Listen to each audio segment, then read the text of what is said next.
Hi, welcome to the Tryforce podcast, where we talk about video games, we talk about movies, anime now, apparently. Yeah, we're fucking multimedia at this point. That alone is going to get us copyright. Watch the show. No. It's the Tryforce. All right. Did you catch your... In 3, 2, 1. That's really spooky. I just got a notification, like a news notification. Yeah. Whether it's from coffee, tea, or soda, your routine might include caffeine. Yeah. Yeah, it sure fucking does. I feel like considering we both just drank cups of coffee at 9:30 p.m., yeah, I'd say that'll probably do it. It says, hey, here's how to keep from keeping yourself awake all night. Maybe I should read that. Many of us start our days the same way. Caffeine is much of a, okay. All right, I'm bored already. But yeah, I'm going to be awake all night.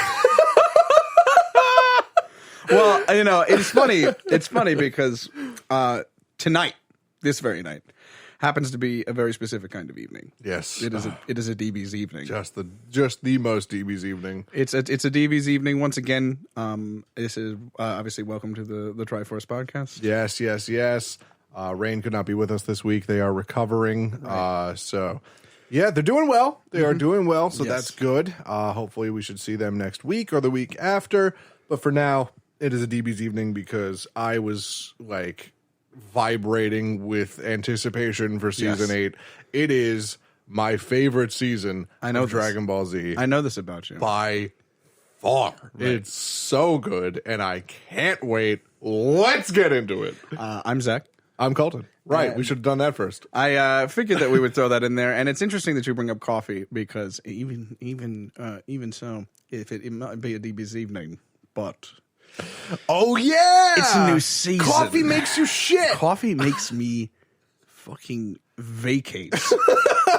I don't know what the problem is, but so caffeine and I, quite like yourself just now, struggle with one another. Yes, we do.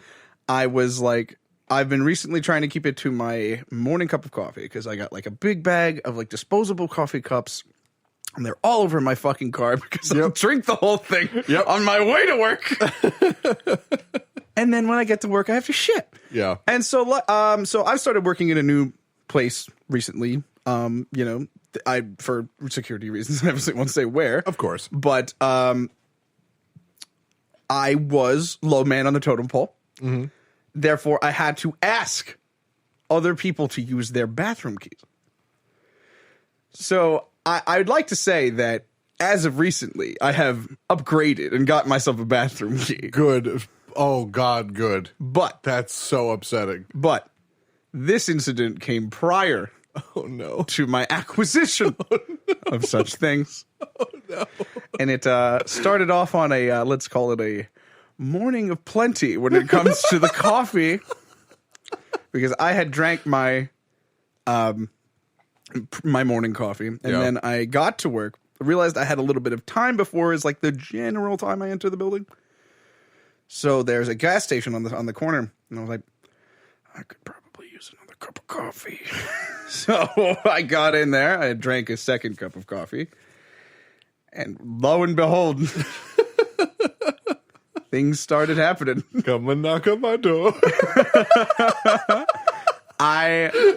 It was kind of like what you were saying earlier, last episode, where like your body goes from 0 to shit in like a second.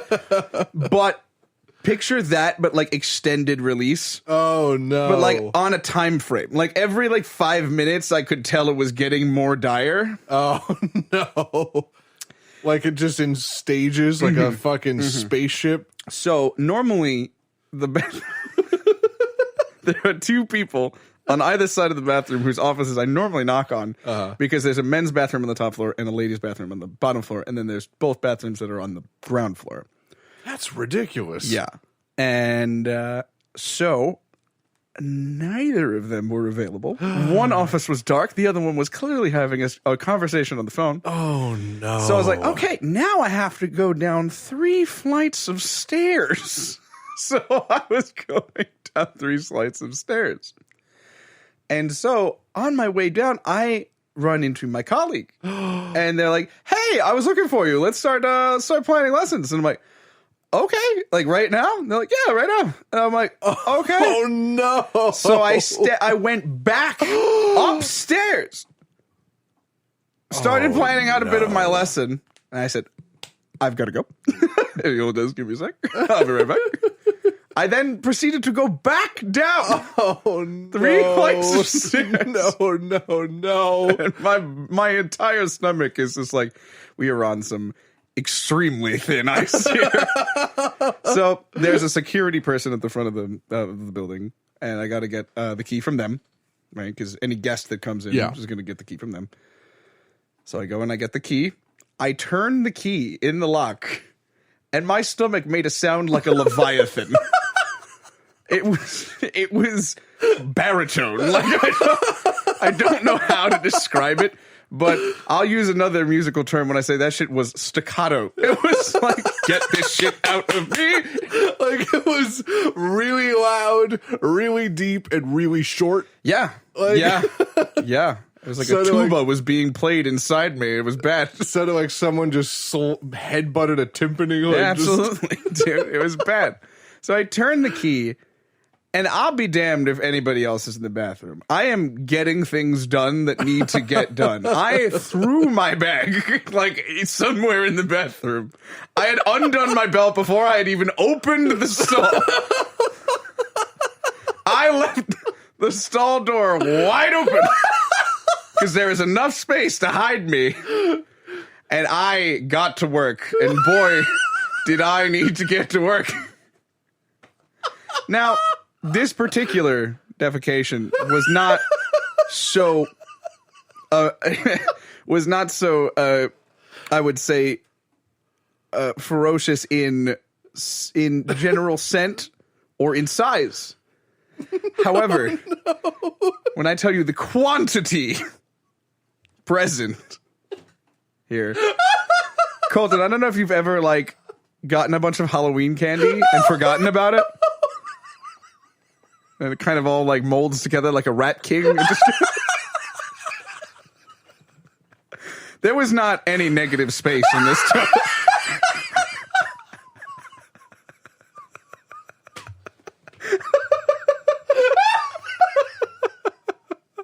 I'm so glad we start off the season this way. Oh, yeah. So no! That's how I almost wore brown pants to fourth period. Yeah. Oh, sweet Jesus. Oh, my God. And those are always the worst because I'm like, that happens to me sometimes. It happens to me very seldomly. But I'm like, when I can't even see the water, like... It's pretty bad. Yeah. It is pretty bad if you can't be doing that. It looks like someone just dumped modeling clay into the toilet. Oh, man. Air dry. Holy fuck. Well, speaking of clay, we've got something to introduce here, I would say. We're looking for sponsors for the podcast, so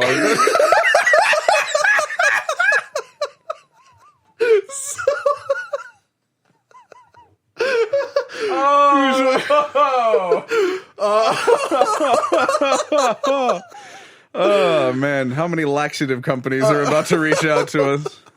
Hey, we really like your shit stories. I think it'll be good for business. Oh, man. Anyway. Oh, God. How do we even introduce the season right now? Yeah. I mean, I tried to work it in, modeling clay, Majin Buu. I tried to loop it back, but you threw me right off that train.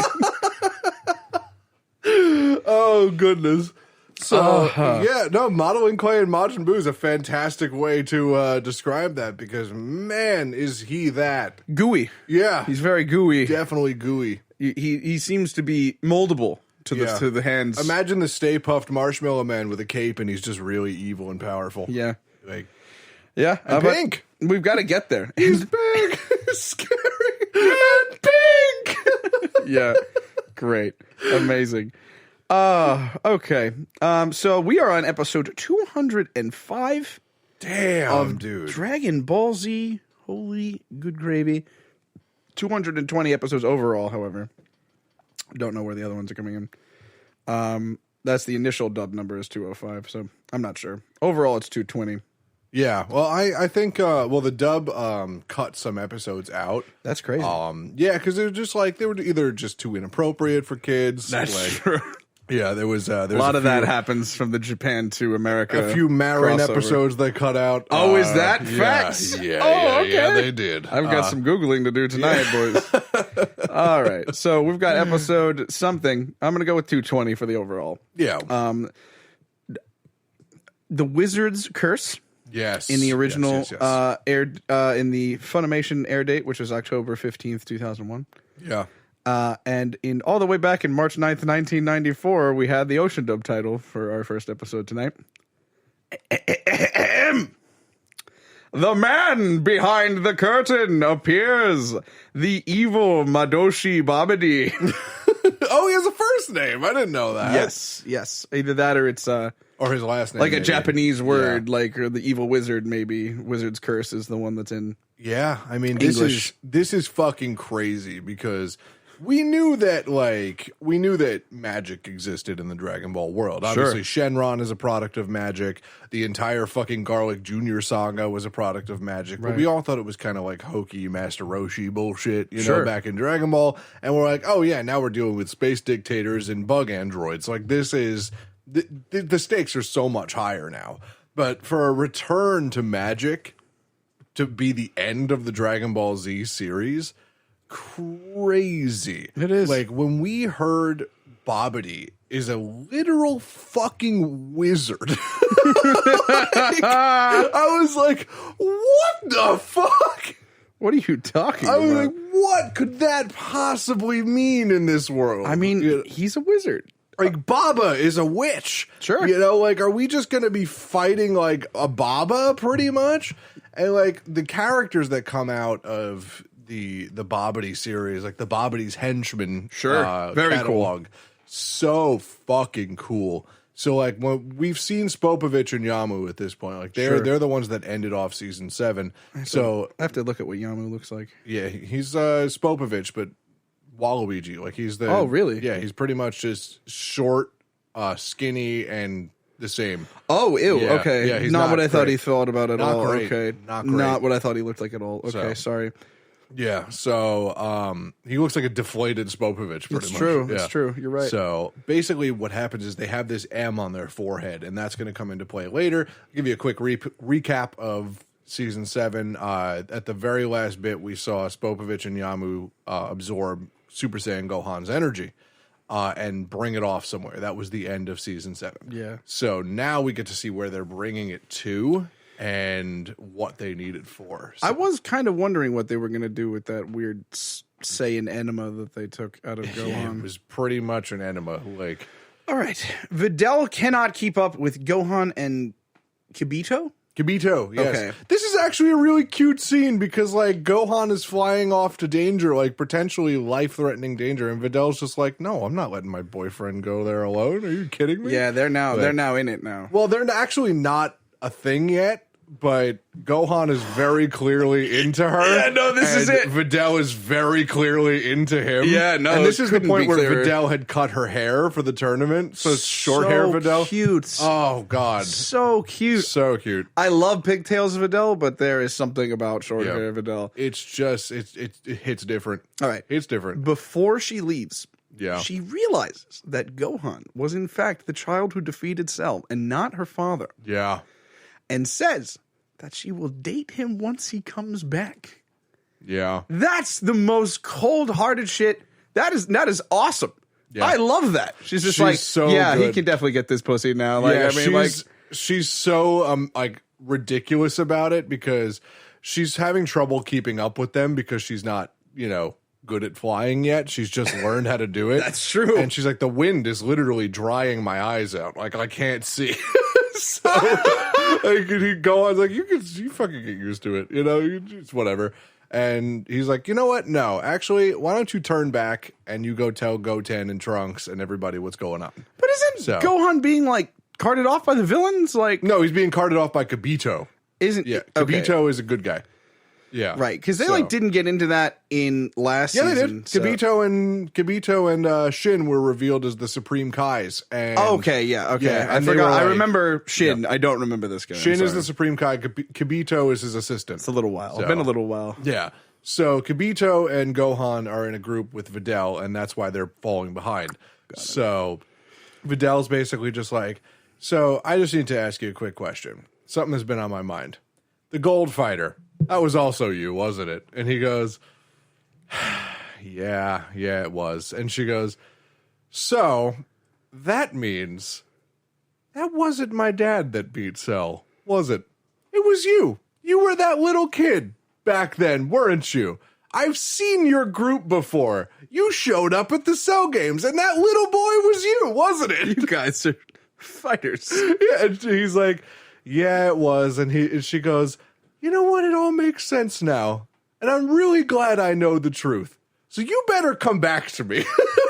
So cute. And he goes, before he flies off, she goes, you better come back because I'm not done with you yet. Ooh. Spicy. Yeah. Spicy. Like, oh, baby. Oh, baby. All right, so they follow Spopovich and Yamu to Bobiddi's spaceship. Bobiddi comes out along with his new partner, Dabura, the king of demons. Dabura. So cool. Such a cool villain. Literally like the awesome evolution of the devil from Cow and Chicken, I think.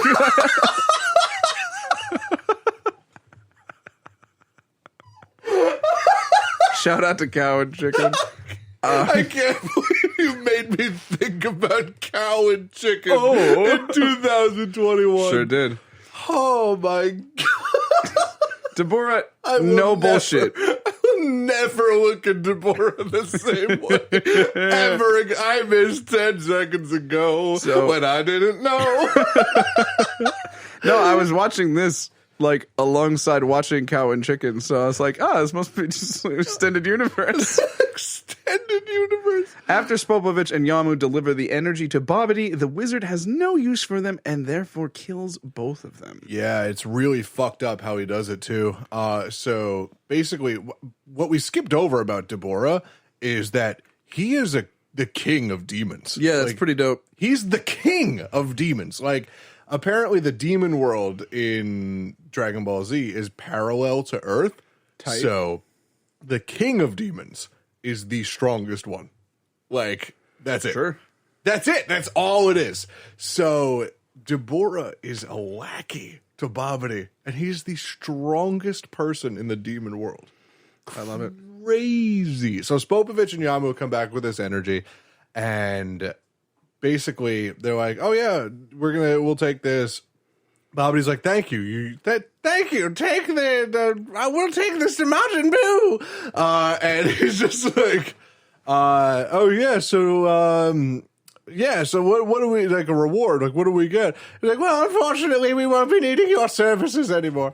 So what happens is you see Spopovich start swelling up, and he just engorges and explodes right in front of Yamu. Yeah, that's dope. It's horrific. That was the most gruesome death I had ever seen at that point. I'm like, Jesus fucking Christ! They just do it like that.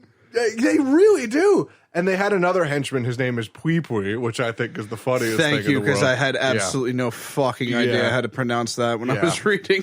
Pui Pui. So he's he also almost kind of looks like third form Frieza, but discount. Mm-hmm. So what happened was Yamu starts running away, and Pui Pui is ordered to kill Yamu. So he just lines up a shot and just fires it. Just no big deal. And all they had to say was, "Nice shot." And then he just walks back inside the spaceship. And Piccolo, Krillin, Goku, Gohan, Kibito, and Supreme Kai are all there. And they're like, what the fuck kind of people are they? They literally just killed their own guys. Mm-hmm. What the fuck? They had never seen anything like this at this point. Sure. What the fuck are these people?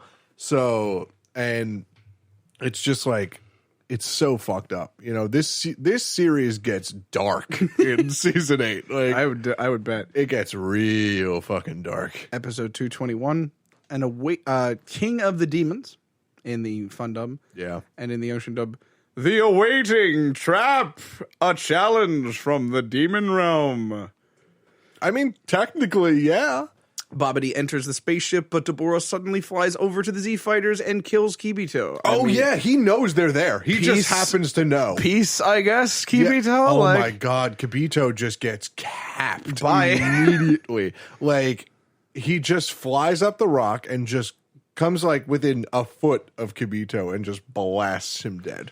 Like crazy. Bananas. Instantaneously dead. Bananas. So, and then, would you like to describe what happens next? Because I just realized you hadn't said it yet. Thank you, buddy. I appreciate that. Goku and Vegeta take some shots at Deborah, but they miss. Deborah then spits on Krillin and Piccolo, turning them both to stone. Yeah, that was fucking crazy. So, yeah, you know what was really shitty is Supreme Kai didn't warn them about that. He knew that was one of Deborah's What a abilities. fucking idiot. Yeah, he didn't think to warn them Watch about out that. for saliva. Yeah, he's like, if he spits on you, you turn to stone. So Krillin and Piccolo dumbest thing I've ever turned- seen. They're completely turned to stone. And the only way to turn them back is to defeat Deborah. Yes. That's it. It says it right here. The only way to revive them is to kill Deborah. This lures the warriors to the ship.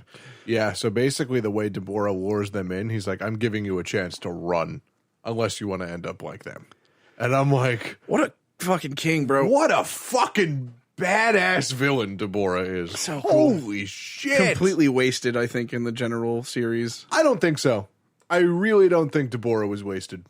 I think he played his role perfectly. Upon arrival, they meet Bobiddi's henchman, Pui Pui, who tells them that they must fight a different opponent on each level of the spaceship. Yeah, this is really funny. As they are beaten up, their energy will be absorbed by the room and injected into the ball that contains Majin Buu.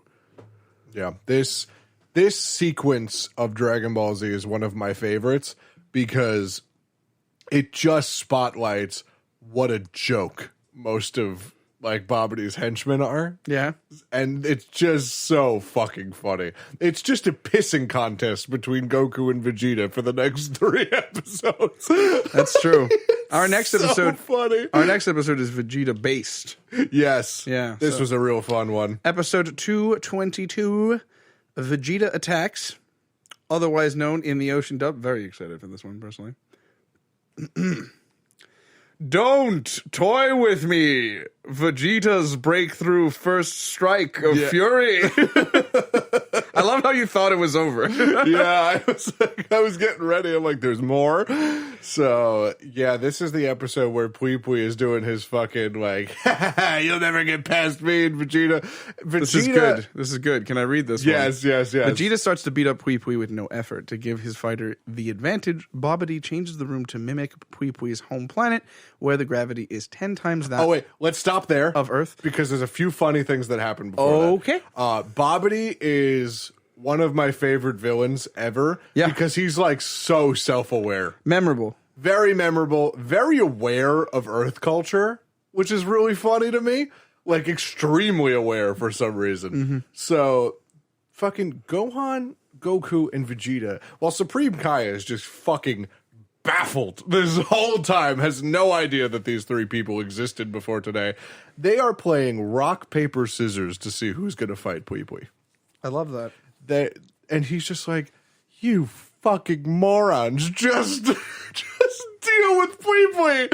And Vegeta gets it. And he's just like, all right, sick, I'm gonna fight. So Pui Pui's like, yeah, you'll never leave this room alive. And he's like, Vegeta's just like, yeah, we'll see about that. Hilarious. Hilarious. So he just works Pui Pui around, just absolutely mulches this man. And he's like, wait, this isn't supposed to happen. What the fuck is going on? And Bobiddi's like, whoa, hang on, why you damage Vegeta, Pui Pui? You have to damage Vegeta. And Pui Pui's like, I'm fucking trying. Try as hard as I can. And then Bobiddi's like, you know what? I have to give Pui Pui an advantage. So he teleports Pui Pui and Vegeta and all of them to Pui Pui's home planet. And, like, because he can do that, like, with the... He says he changes the room Changes the room. But to it's mimic Pui Pui's home planet. That's a misnomer. Okay. Because they actually go there. So it's weird. because you'll see why that's a misnomer in a few episodes.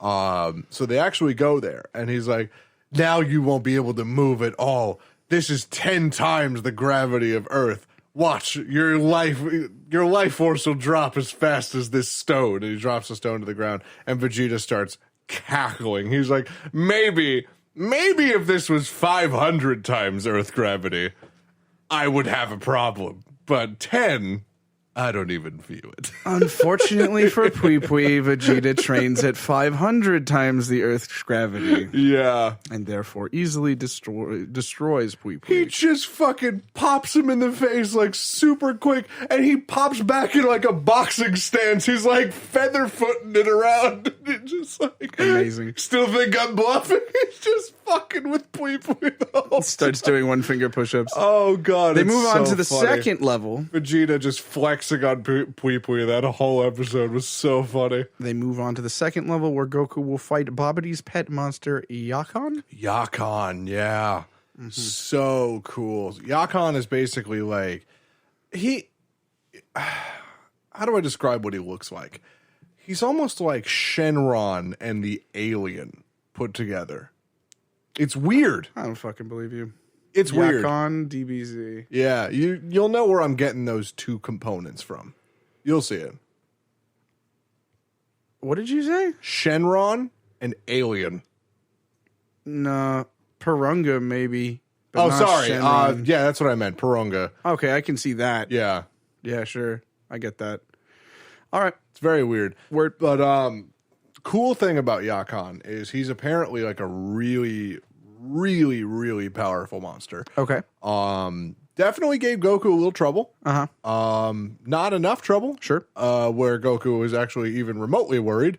But there's an interesting twist to Yakon, and I think it's coming up. So the first time we see Yakon, actually, he's gone locked away in this like deep-seated chamber in the spaceship. Right. And the two henchmen that open up the door literally get taken into the chamber and eaten alive.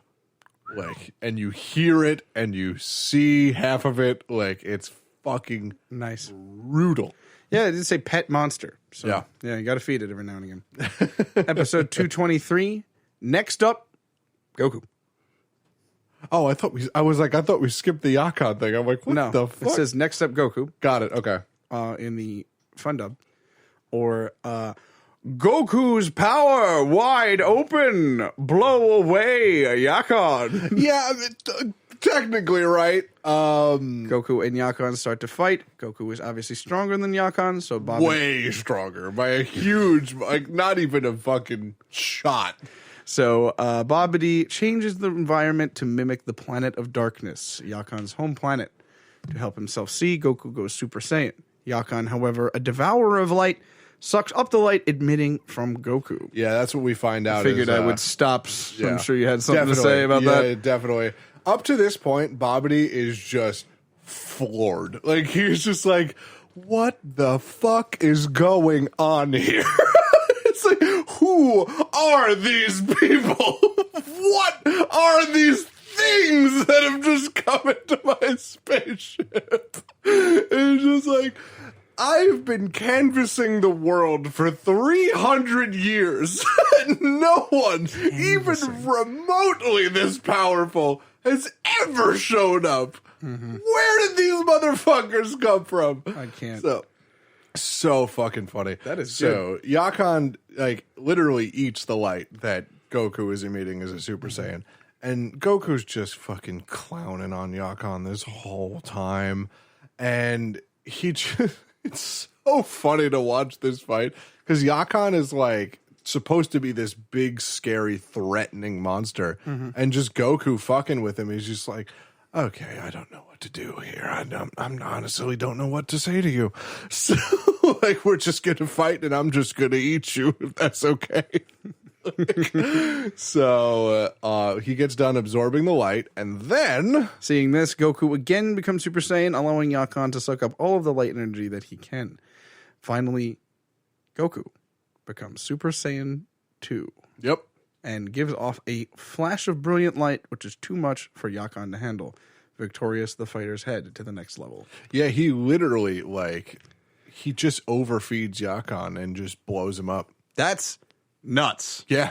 I thought it was kind of like him shrinking from the light kind of thing, but to think that he's like literally blowing up. Yeah, he's literally eating the light. Absorbing so much light. That's fucking awesome. But you know what's crazy is Wouldn't it be crazy if Goku used his brain? Sorry, go on. Well, that's the thing. I don't think that was Goku using his brain. I think that was just Goku flexing on Yakon the entire time because he could have just punched Yakon into the ground. Like that would have been it. Goku was physically far stronger than Yakon could have ever been.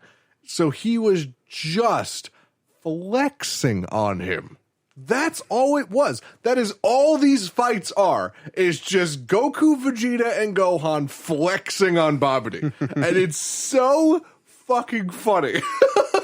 Because Bobiddi is having a stroke. He's like, I don't know what to do. I really don't know. You know, you planned for thousands of years, and the tiniest things come up. He's just like, what the I got Yakon from the corner of the fucking universe because I thought nobody could beat him. What the fuck is going on? I don't know. I don't truly know what's going on. It's so funny. So then stage 3 was supposed to be somebody a little stronger than Yakon, but in stage 3, change of plans for stage 3. Yeah. I was going forward, so I'm going backward now. Here we go. Episode 224, Battle Supreme. You get all the toppings on that, I think. Oh, yeah. XL, please. Pepsi. Yep, that's right. Or in the Ocean dub, a great miscalculation. Satan versus 3 super warriors.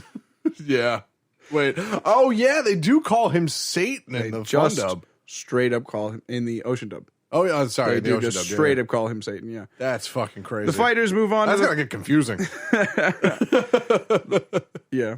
The fighters move on to the 3rd level. This time, it's Gohan's turn to fight. Dabura decides that he will fight this time, but first he goes into the meditation chamber to prepare. Meanwhile, back at the World Martial Arts Tournament, only 5 fighters remain because the rest of them flew away. Yeah.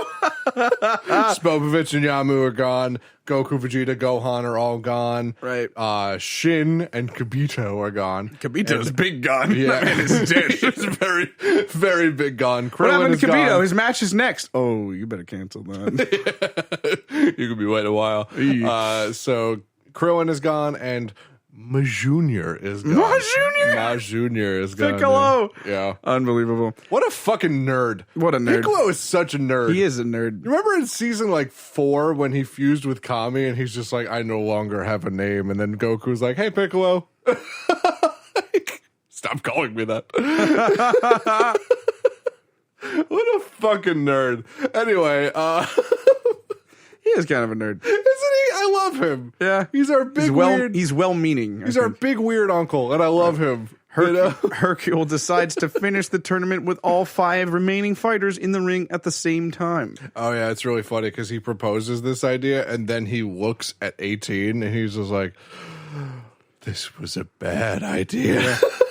18 takes out one of them, and Mighty Mask, composed of Goten and Trunks, takes out another. Fucking Dumb and Dumber over there. Now it's down to 18, quote-unquote, Mighty Mask and Hercule. Yep. I'm going to just roll right into 225. 18 and Mighty Mask, in parentheses, Goten and Trunks. Like, what was I going to do? Have an aneurysm in between scrolling exactly once on my page and forget that Mighty Mask is Gohan and Trunks? Goten and Trunks? Just in case. God damn, bro.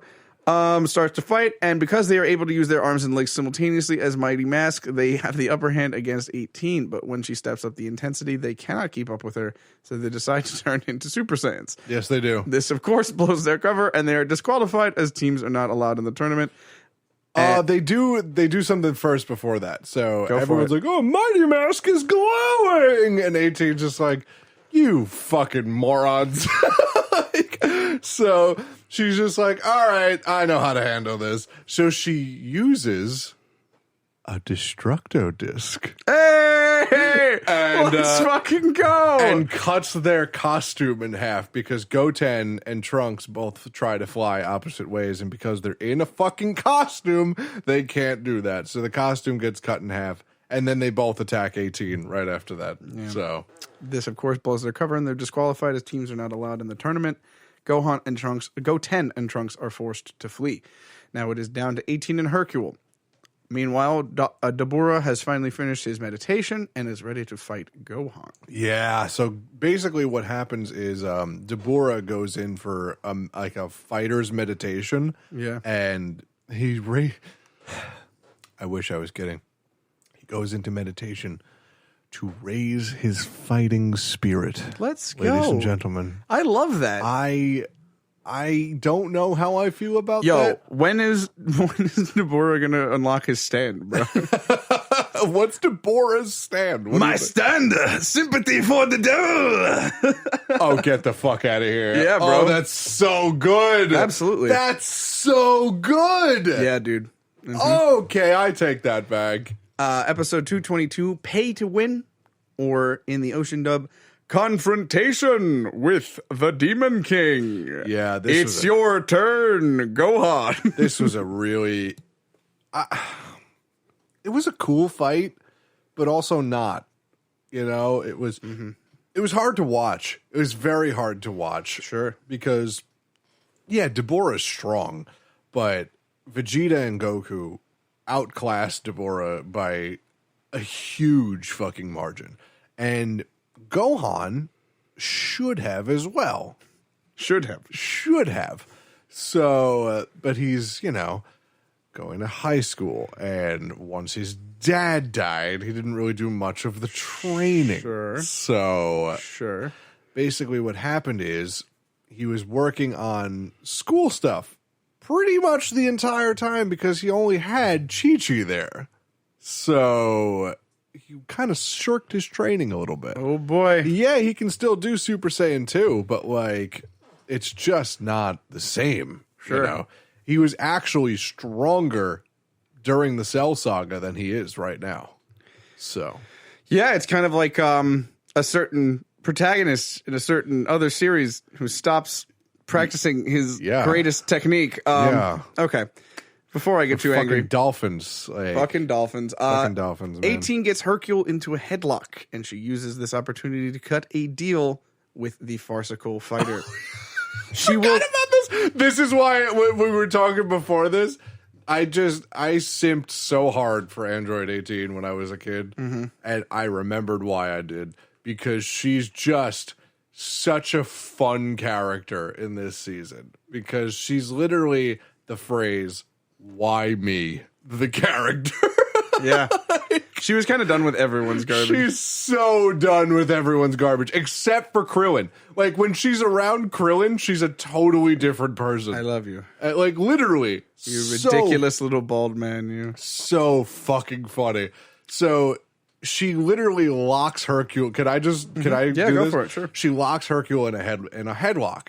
And Hercule's like, "Please don't kill me. Please. I want to live, please." And she's like, "No, I'm sure you want to keep your title." And he's like, "Yeah, of course I want to keep my title." And she's like, "So here's how we can both be happy. I don't want the title because I don't want the publicity. However, I do want the prize money." So basically she rigs the fight. She's like, "You're going to give me the 10 million zenny for winning the prize, for winning the grand finals, on top of another 10 million zenny out of your own pocket." Oh, what a fucking stone cold pitch. She's just like, "Yeah." And he's like, and she's like, "And if you don't, I will pop your head on this ring right now." I don't know why you would do this, but Hercule reluctantly agrees. I'd be like, "Yes, that's fine. We can do that." Yeah. And the fight soon ends with Hercule as the victor. She literally throws herself off as if he kicked her. And they're like, "Oh, he kicked her so fast, we didn't even see it." And he's just like, "I did? Of course I did." "Oh, yeah, I did." And so she's literally he's doing the gloating thing. And then he's just like, he's talking shit to 18, like really hard shit to 18. Yeah, I bet. And then she just punches him in the stomach, and he just like knocks the wind out of him. And then he falls over, and she just pushes him back with her finger. And he's like, I thought you were supposed to let me win. She's like, got to make it look convincing, right? And what was that you called me?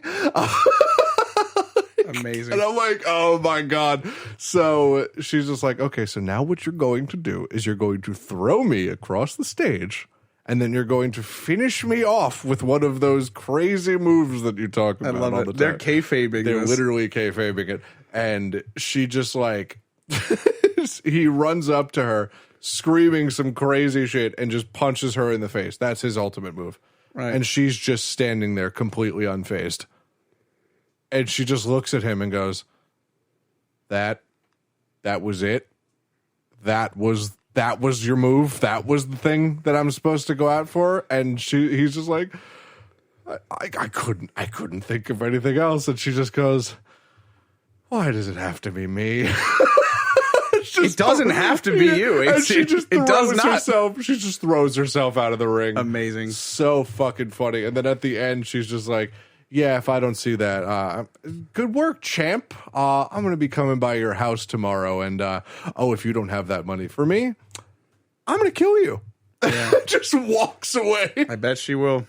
Oh, God, it was so fucking funny. Over in Bobiddi's spaceship, Deborah finally emerges ready to fight. Bobiddi sends them to a similar planet to Earth so that their fight will not damage the ship. As the battle begins, Gohan finds that Deborah is a tough opponent, so he revs up his power to Super Saiyan levels. Yeah. So he kind of underestimates Deborah a little bit. Fine. Deborah's literally the king of the fucking demons. So, but he's still having a problem, even in Super Saiyan form. Mm-hmm. Now, there's one thing that we start to notice during this fight is Vegeta is getting a little bit impatient. Like, we zoom in, like, Vegeta is doing his thing with his fingers, like, his hands crossed on his chest. Yeah, classic Lancer shit. Classic Vegeta. But he's doing this on his arm. Like, he's tapping his fingers. Drumming his finger. Yeah, and he's doing it faster and faster and faster. He's just like, I should be up there. Why do we have to watch this? Gohan, you're a disgrace. He's like, you should have taken care of this in a heartbeat. You beat Cell.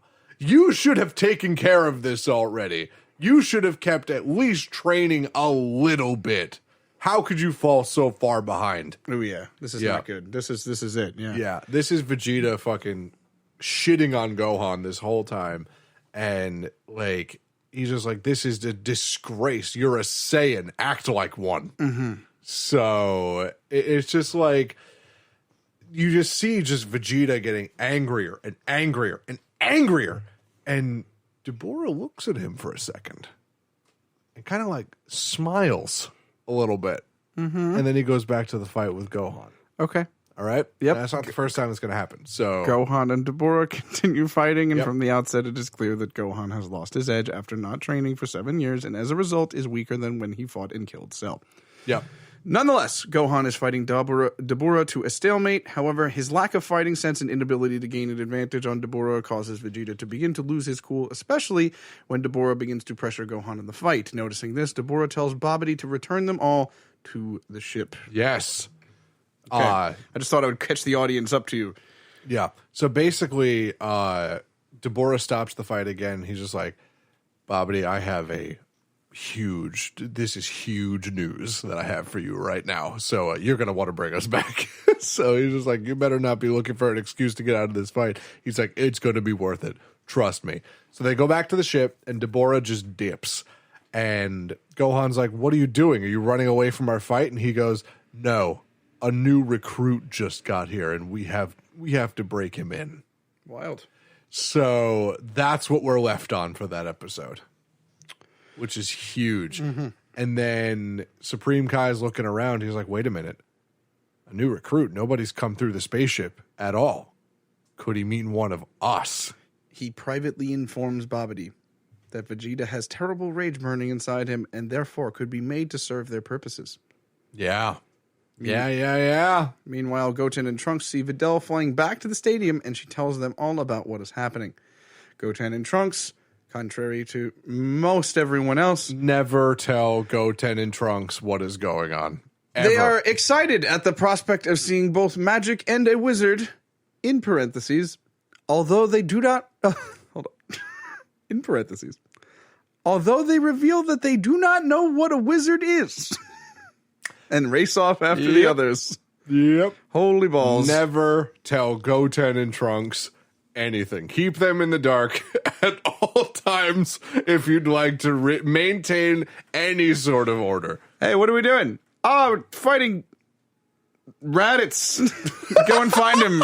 Oh, sweet. Okay. Yeah, but I actually do think that Goten and Trunks were super important for this season and the next season, and it's a very thematic reason why. So, yeah. Episode 228, The Dark Prince Returns. Oh God, this is Otherwise known as Vegeta, Prince of Destruction revived. Intrusion at the tournament. All right, so this is why I said it's not a mimicry of a scenery; it's the actual teleportation to the scenery. Okay. It's in this episode, but you remember when I said I think it was like 4 Dragon Ball Z episodes ago that the soundtrack of a show can make or break it? You have to watch season 8 in the Bruce Faulkner dub of it, and I will tell you exactly why. Because everybody knows Vegeta's theme, like the piano. Yes. Everybody knows that shit. So in this, I mean, you just explained what's happening in the episode, basically. Sure.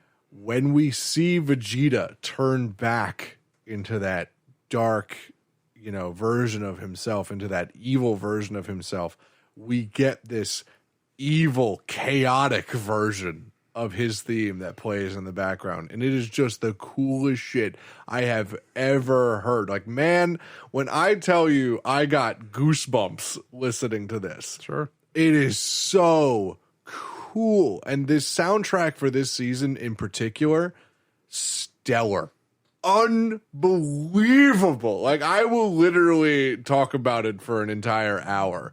Like, you need to watch the Bruce Faulkner cut of this show if you're going to get the full Dragon Ball Z experience. Goku, Gohan, Vegeta, and the Supreme Kai are left wondering why Dabura suddenly stopped the fight. Vegeta berates Gohan for not defeating Dabura, and Gohan realizes that Vegeta should have fought Dabura, and then Krillin and Piccolo would have been returned to normal. Yeah, so Vegeta's basically like, I could have whipped that guy in like 5 minutes. Why didn't you let me do that? Why the fuck didn't he volunteer? Because, okay. Unbelievable. Remember what I said at the Shut your pissing fucking mouth, Vegeta. No, I understand. I really don't. You could have volunteered. You buddy, haven't watched like, the episode in a while. Whatever. So basically what happened was, you know how Vegeta went first? Then it was Goku. Then it was Gohan. That was their agreement because they all wanted to fight. Right. That was it. That's all it was. That's literally all it was. Vegeta decides to blow up the ship, and Supreme Kai begs him not to. Vegeta refuses to listen, and Goku stops Vegeta. Supreme Kai then realizes that Vegeta is the new recruit that Dabura was talking about. Yeah, he looks around the room. He's like, "Why are we all just standing here? Where's the new recruit?" And Vegeta and Supreme Kai is looking around like, "Oh fuck!" Suddenly, Bobiddi begins to take over Vegeta's mind. Although he is urged to fight it, Bobiddi's magic is both too strong and Vegeta's heart too impure to not give in. Yeah. Now with Bobiddi's trademark M on his forehead, Vegeta has turned evil. Yeah, what's really cool is we start to see Vegeta like boil to this point in season 7. You know, like when we're seeing Goku come back and you see Vegeta get visibly irritated. Like, whenever he's around Goku, didn't really used to do that in the Cell Saga. You know what I mean? No. He was an arrogant prick, as Vegeta normally is. Yeah, but he had gotten over it, I think. Yeah, but he kind of got over it, but he really didn't, you know? But now we're starting to see frustration in Vegeta, like that we've never seen before. And it boils up into that point where he's just like, fuck this whole ship. I'm just going to blow it up. I'm taking control of this mission, and we are doing what I want to do. Of course we and are. then Goku steps in. He's like, we can't do that. And then he stops and he goes, a very important line, I think. He goes, "Sure, we'll do whatever you want to do." And like, then he turns around and stops talking. Like, he says that to Goku. And I'm just like, oh, that's what this is about. This whole thing is what this is about. Is Vegeta is just upset that, Goku can just come back and be stronger. Like, he can, like, the fight with Yakan, we just saw that he literally overpowered Yakan. Like, to the most literal degree. And won with that much power. And Vegeta's like, I can't do that. This is Vegeta coming to grips with that, I'm not going to be as strong as him ever. And he's still got that Saiyan Prince, like... energy, yeah. Yeah, he's still got that complex about him. And this is him working through that complex. Yeah. His Prince of All Saiyans routine. And then that's where Bobiddi's magic comes in, where it takes control of him. I'm going to put that in air quotes because it's very quickly revealed. Bobiddi transports them all back to the World Martial Arts Stadium where Vegeta is instructed to kill his friends. Yeah. Vegeta. Wait, can we like pause here for a second? 'Cause No. This is a huge fucking moment. Okay. This is huge in Dragon Ball Z. Sure. Like, this is where we get the iconic Vegeta, like, with his head turned up, like, horribly smiling at everybody. And Bulma is, like, calling to him, because he's her fucking husband. Right. And she's like, wait a minute, no, something's wrong. What the fuck is wrong with Vegeta? Why are they all here? Where did they come from? And Vegeta just fires a blow at Goku out of nowhere. He just talking to Goku, just fires a blow at him. Goku's trying his hardest to keep that thing in check because they're in the middle of a stadium with millions of people in the stands. So I don't know about millions, but okay. So how about thousands? Yeah, that's thousands probably of people better. in the stands. So is that what's happening here? Yeah. Am I going ahead? You done pretty much the end of this one. Yeah. Okay, I'll finish it out then. Vegeta refuses as he's apparently not completely lost control of his mind. He says that his only goal is to fight Goku. To bait Goku into fighting him, Vegeta destroys part of the stadium and several city blocks, killing thousands. Yeah, so basically what happens is Vegeta is instructed to kill Supreme Kai, and he turns around to Bobiddi and goes, "No, I'm not going to do that. That's pretty My dope. only goal is to kill Goku." And he's look at that. We've got season 2 Vegeta right back. Season 2 Vegeta is right back here, and he's just like, "Oh my god, you're actually resisting me. That's not unheard of." A lot of unheard of things happening today, actually. A lot of firsts today for the old Bobiddi. A lot of firsts today for Bobiddi. So he's just like, you know what? Fuck it. We'll take care of the Supreme Kai. So Gohan and Supreme Kai just go on ahead. And oh no, not yet. We get a very important scene. Important scene. You are right. So what happens is Vegeta fires that blast at Goku, and Goku's trying so fucking hard to suppress it. But when Bobiddi took control of Vegeta, not only did he take control of Vegeta, but remember what happened to Spopovich and Yamu? They got blown up. No, well, yes. But what happened to them is You're going to have to be more specific with they that. got turned from just normal people into super beings. Yeah, with the M on the Yeah, but on the they head. were Sure. They were given unbelievable power as compared to what they have ever been. Yeah. So imagine giving that percentage of power to Vegeta. Yeah, he's a big man. Yeah, He's a very so big man. Not only did he make him evil, but he powered him up so fucking hard. Yeah, that's not really mentioned, so I'm glad you said it. That's the reason why that thing happens later that was revealed. But so Goku's trying to fucking deflect this thing. Mm-hmm. He can't. And a giant hole is cut in the stadium. Thousands of people are vaporized, along with entire blocks of buildings. Yeah, dude. Man just committed light genocide. Light genocide? Ridiculous. He cut a hole in a city. And then, oh my God, this is the fucking craziest part, man. Like, are we getting into the second episode? I don't know what you're going to say, so I can't really tell. You know, like, go for it. Right, I guess. You know what? Start this, and I'll stop it if I need to. Episode 229, Vegeta's Pride. Yeah, I'm going to be stopping the episode a lot, just as a heads up, because this particular sequence of Dragon Ball Z is extremely important and extremely iconic. Yes, I'll have to agree with that. In the Ocean dub, the Super Confrontation of Destiny, the Clash of Goku versus Vegeta. Damn, yeah, that's pretty cool. That's one of the cooler ones. Yeah, the Clash of Goku versus Vegeta. The Clash of Destiny. London calling, bro. All right. Goku refuses to fight Vegeta, so Vegeta destroys another part of the stage. Yes! Oh my god! What a jackass. This is what I was gonna say. There we go. We made it one sentence in. Let's go. I know, but he's got that fucking grin on him. He's got that evil grin on him. So Goku is just like, no, I'm not gonna fight you, Vegeta. This is what Bobiddi wants.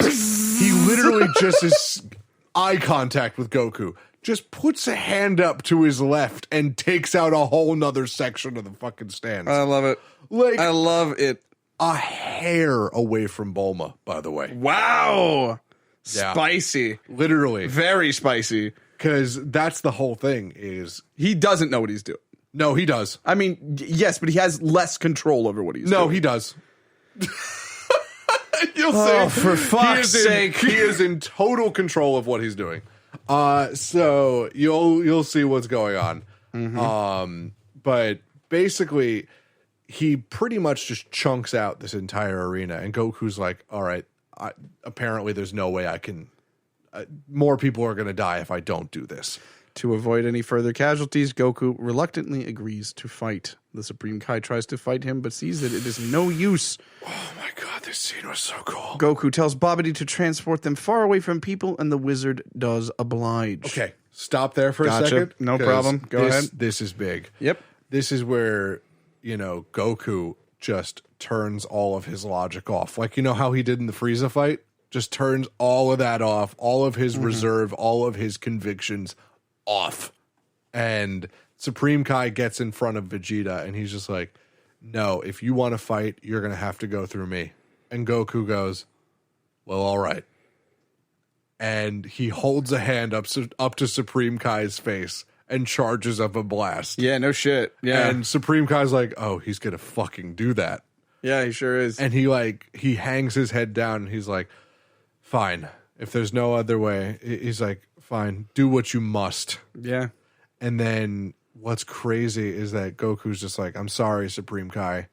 And then he goes, yeah, so am I. And then he walks away. And I'm like, oh my God. Right. It's such a hard scene to watch. And Vegeta's just sitting there cackling like a fucking gremlin. And like Gohan and Supreme Kai are like trying to get back into Bobiddi's spaceship. And this is where Goku asks to be teleported away from people. He's like, I have a condition for this. I know you want this to happen. Bring us away from people, and then I'll fight Vegeta. To avoid this, Bobiddi commands... Oh, sorry. The Supreme Kai and Gohan decide to break into the next level of the ship and attempt to stop Bobiddi. To avoid this, Bobiddi commands Vegeta to kill the Supreme Kai, but Vegeta refuses. Though Bobiddi is possessing him, Vegeta can only focus on killing Goku. Goku gives Gohan one of the last two Senzu beans before he and the Supreme Kai go further into the ship. Yep. I would imagine the scene that you were just talking about happens, and then Vegeta and Goku power themselves up to maximum level and are ready to fight. I think we got 2 more episodes in us here. Yeah. Right? So basically, they're at a part where they're stronger than Gohan was when he fought Cell, and that is the thought to be the highest pinnacle of Saiyan power, is where Gohan was fighting Cell. Mm-hmm. And Vegeta and Goku have both gotten to that level. And for the first time in pretty much Vegeta's entire life, Vegeta and Goku are equal. And what's I'm gonna what's wrong, buddy? I'm gonna put an asterisk on that statement because they're both equal, as far as Vegeta knows. Oh boy. Yeah, so That's true. yeah. It's sad. And Vegeta kind of figures that out, it's terrible. So like they fight, and like Vegeta is just like, Goku's like, you're fucking insane, Vegeta. He's like, I can't. He said something crazy. He's like, I can't believe you'd be so weak to let Bobiddi take you. Yeah, I bet he didn't like that. Yeah, I did not like that. Bet he wasn't a fan of that critique. No. He's like, I thought you were stronger than that, Vegeta. That's not good. He's like, that's not what you want to hear. Like, the Vegeta I know would never let somebody control him. It's a little on the nose. It's a little bit, yeah. It's on the fucking nose. It's a little bit. And that's what Goku wanted. He needed to know. Like, Goku can be a fucking savage when he needs to be. When it's necessary. So, like, and Vegeta is just going on and on and on about, you know what? I'm not gonna spoil it yet. Thank you, buddy. God, it's such a good episode. I can't wait. Episode 230, The Long-Awaited Fight. Yeah. Otherwise known in the Ocean dub. Got a bit of an announcement that I need to make. This Ocean dub is going to be very targeted. Okay. For some reason. Just you wait, Bobiddi. Your aspirations will not be allowed. Yeah, that is extremely targeted. Just you fucking wait, Bobiddi. With your fucking turn. Stupid little grasshopper looking ass. Goku and Vegeta begin to fight, and they're all... does look like a grasshopper. He looks like a grasshopper. I've so thought it ever weird. since I was a kid. That is really weird. He looks like a grasshopper and a badger put together. He looks like a grasshopper and like the old lady that I see in the fruit section taking too long was combined. Do you ever notice that like all the Dragon Ball Z villains have those weird ears? No. Like those weird square ears, like with the hole in them? the Frieza ears. Yeah, I'm sorry. Like, Yeah. It's so weird. Yeah, totally. All right, anyway. Both fighters possess incredible ability, and so far the fight seems to be a draw. Vegeta is able to lock Goku into a boulder with cuffs made of energy. He tells Goku how he has stolen his royal destiny by beating Frieza and becoming a Super Saiyan first, and how insulting it was to be surpassed in power by the child Gohan. Yeah, so this is the episode where Vegeta just airs out his dirty laundry, but no, it was important. No, I know. No. I'm rolling my eyes at Vegeta, not you. I promise. No, it's important for Vegeta. He needed to do this. I don't know if he needed to get possessed by an evil demon villain. He needed it. I'm going to have to categorically disagree with you. You can do that all you want, and I will defend it to the day I die, and I'll tell you exactly why. You could just get a therapist, you know? He could have, but he's Vegeta. Could have just gotten a therapist. But, like, what happened with this was Vegeta is just so incensed by the fact that Goku surpassed him at every fucking pass. He's like, I watched you claim my destiny over and over and over again.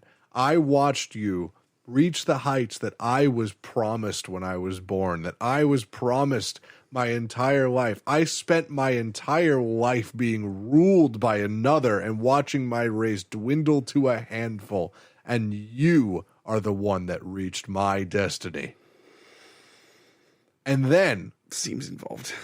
Yeah, and he's just like, and then not only did you do that, but you killed the person who you killed Frieza.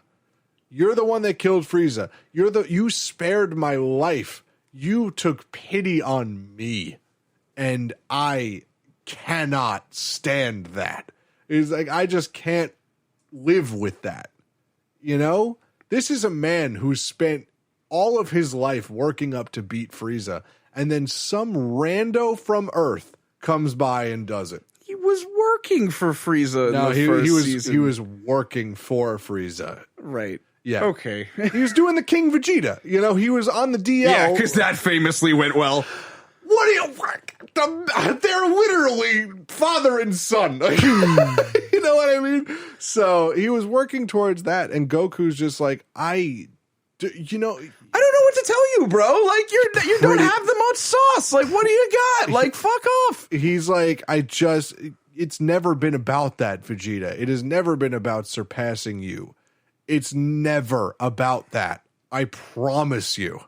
And he's just like, I've lived my whole life under somebody. Right. And I was meant to be the king.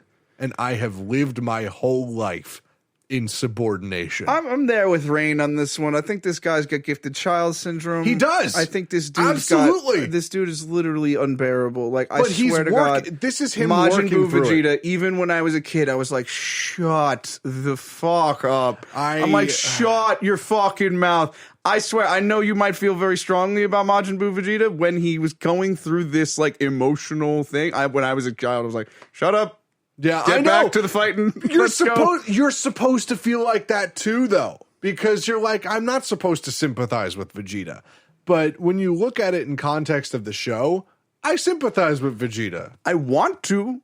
He's just not giving me the appropriate evidence where I'm supposed to care. No, I mean, like, think about it this way. You know, you spend your whole life working towards something, right? Mm-hmm. And then someone who comes to claim to be your friend lives your entire dream out of nowhere. Okay, first of all, his whole life, bullshit. He is currently still living in the prime of his life. He just had a son. Yeah. Fuck off! What's to say that you won't get any better? He's a fucking prince. He's got the most insecure fucking loser personality in this season. I can't.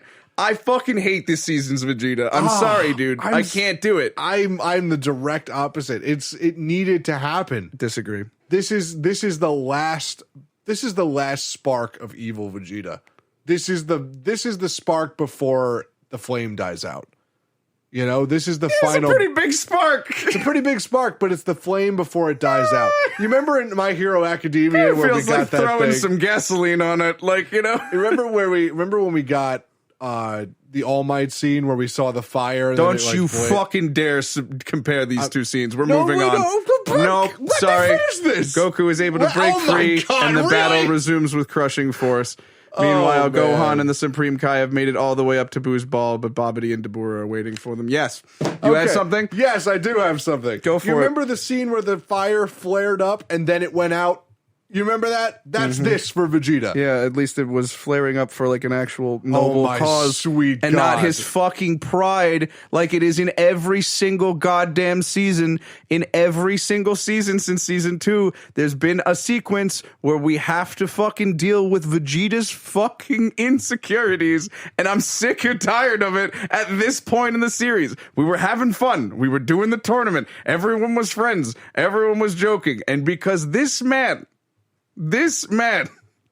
has one of the biggest god complexes that there has ever existed, that he believes that his idiot friend, his moronic friend, this absolute slovenly ape of a human being is in any way superior to him other than Punch. Yeah. That's the dumbest fucking line of thought I've ever heard, especially from Vegeta, who is a very smart and very, very, I believe, strategically minded person. But Why would you just admit defeat immediately what you just and said- submit to evil? what you just said is paramount to the whole Vegeta. Are we done with our episodes for the evening? No, I mean, we have one more. I just stopped because you began yeah. to compare this season's Vegeta to All Might. Yeah, this is exactly what I'm talking about. Is he is an extremely smart man, and the only thing getting in his way is his pride, and the only way to work that pride out of his body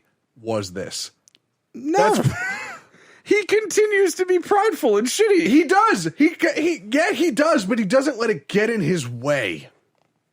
He doesn't at all. This is the point where Vegeta pushes past that. This is the battle that needed to happen for him to work through his shit. But this is also, you have to take it in the context of Dragon Ball Z. Yeah, you know what? He committed light genocide. Committed a few light genocides. He just did it again. But a dragon can just be like, okay, that's undo. You have a cosmic undo button. Sure. Like, maybe they could save a few of those Shenron wishes, you know? Maybe they don't we can have call to. Shenron, maybe we can be like, let's fix the economy. they don't have to. Let's get the new Saiyaman movie out. They don't What have can to. we do? The Like, economy seems to be great. what in the the Dragon Ball fuck? universe. Like, I straight up, I can't. Like, I can't, man. Like, if it's truly necessary to have. I mean, like, is it a cool plot line? Absolutely. Don't get me wrong. Like, I think this is cool. I like this fight. I like the fact that Vegeta turned evil. I don't like what he had to say when he became evil. Yeah. I don't fuck with it. I really am like I'm not a fan of when he said, I found myself thinking that Earth was a nice place to live. I found myself with a wife. I even have a son.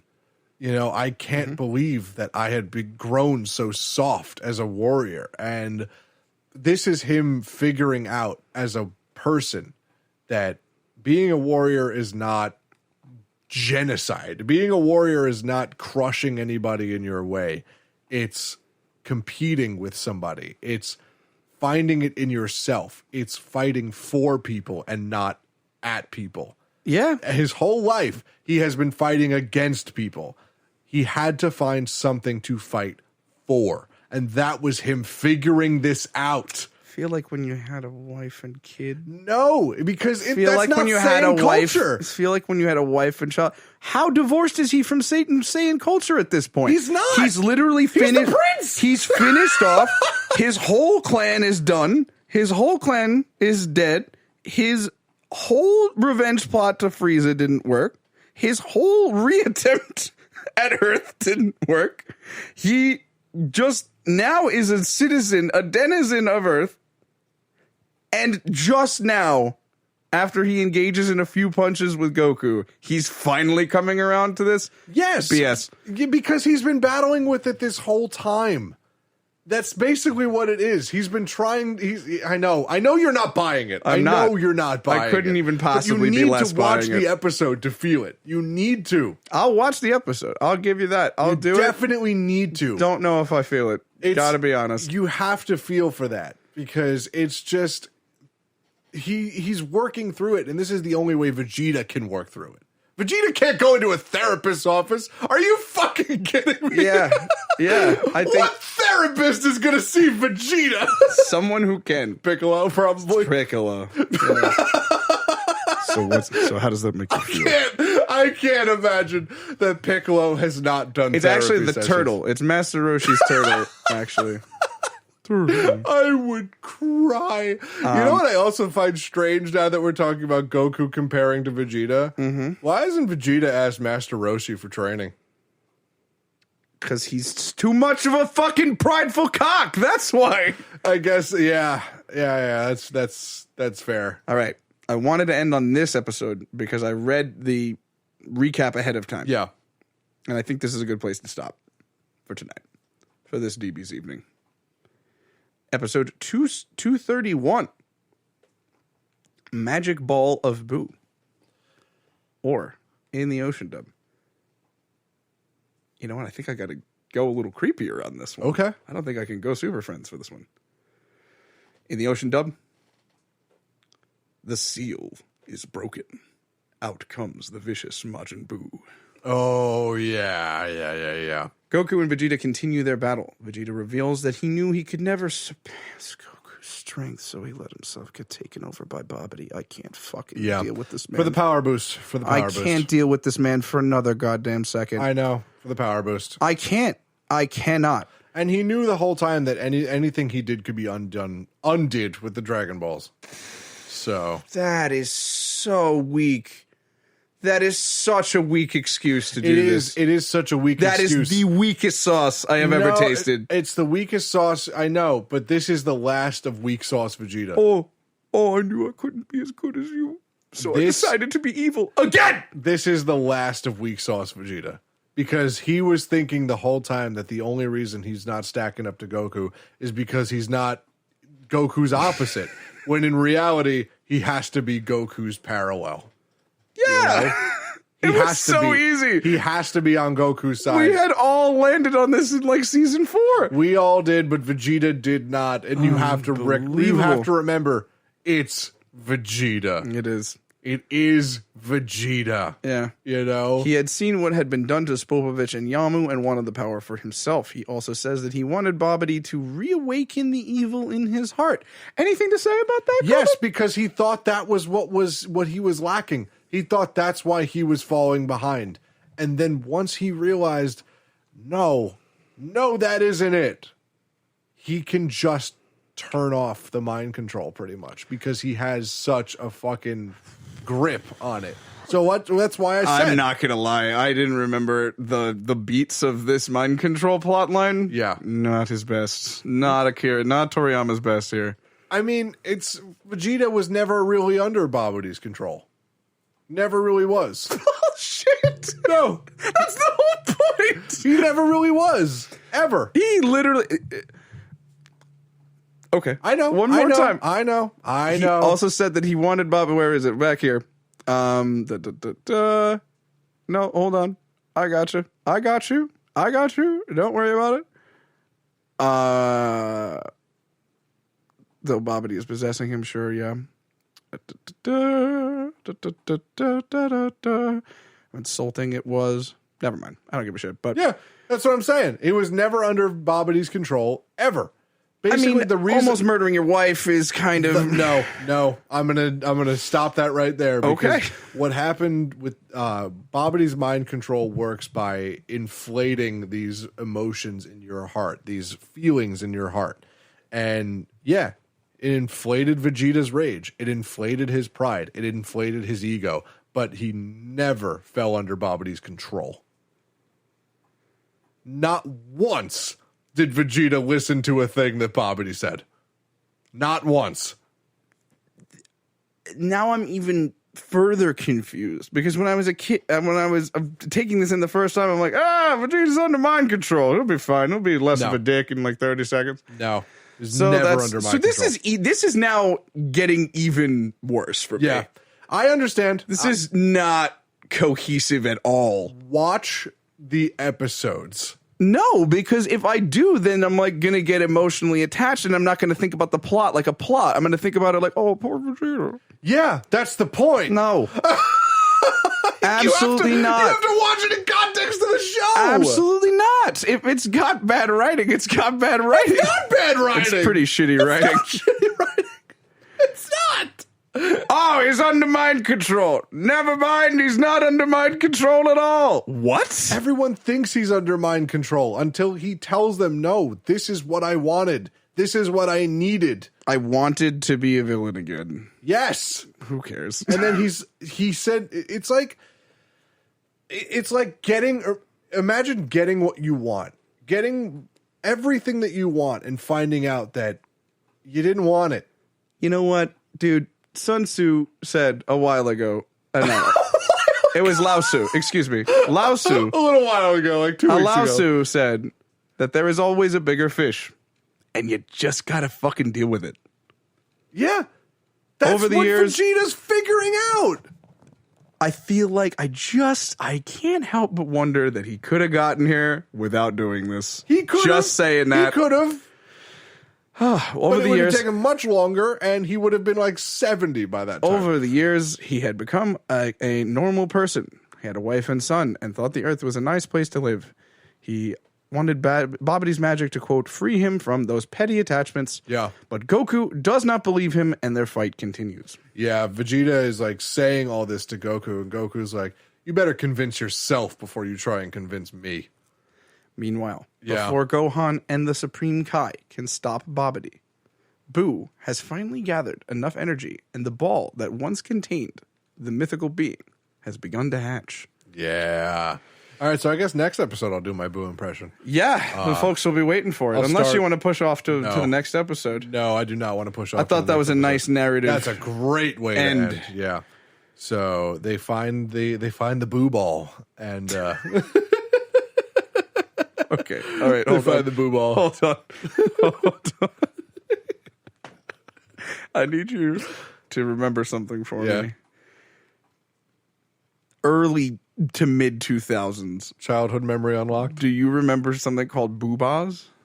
Boobas? Or I think if I got them right, I know that that's like the internet colloquial slang for boobs. But booba is one of my favorite memes. I don't know why it makes me giggle. Yeah, that's exactly what they're called, boobas. Yeah. Have you ever seen these things before?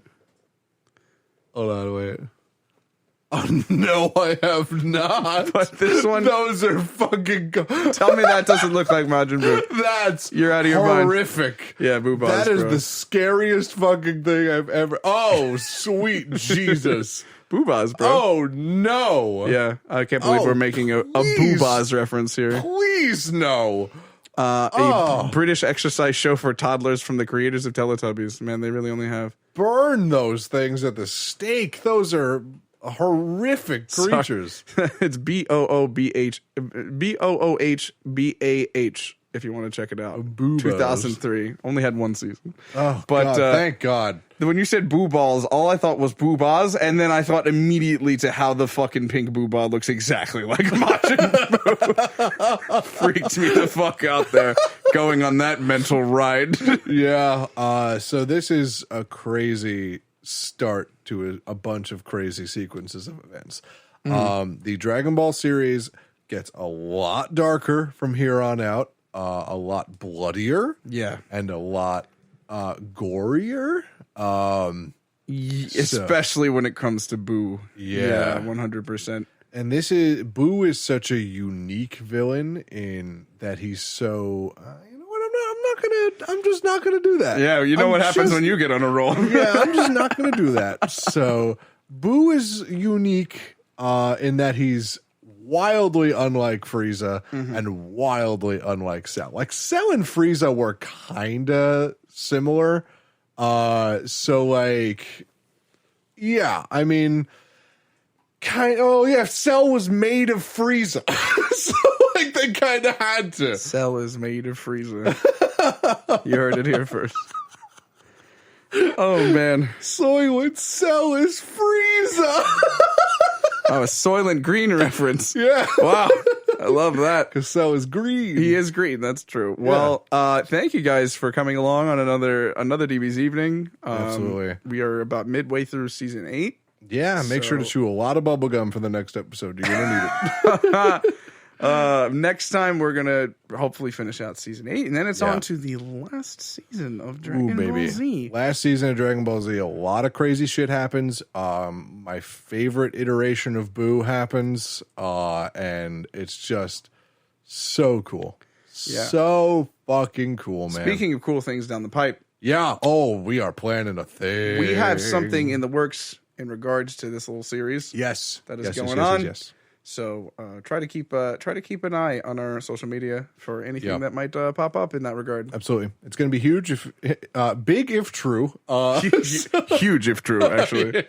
So keep an eye out for that. And thank you so much for listening. Holy shit, man, we're almost at 150 views a week or 150 listens a week. What are you talking about? Like, Thank you all. That's so cool. We love every single one of you. So just DM us on Twitter. We'll shout you out on the episodes. Like, if you liked it, send us a DM. Let us know. You know? I would love to hear from you guys. If you guys can make requests for episodes, by the way, that's a thing that's possible. So please do so. I'd really, really appreciate that. And as always, we'll see you next week. We will see you next week. Absolutely. Oh, man, I can't wait for the next DB's evening. Oh, man. Sorry, Zach. There's going to be a lot of interruptions in this series, in this season. You know what, buddy? I wouldn't rather anyone else interrupt me. Oh, man. I have to erase boobas from my head forever now. Boobas, No, thank boobas. you. No!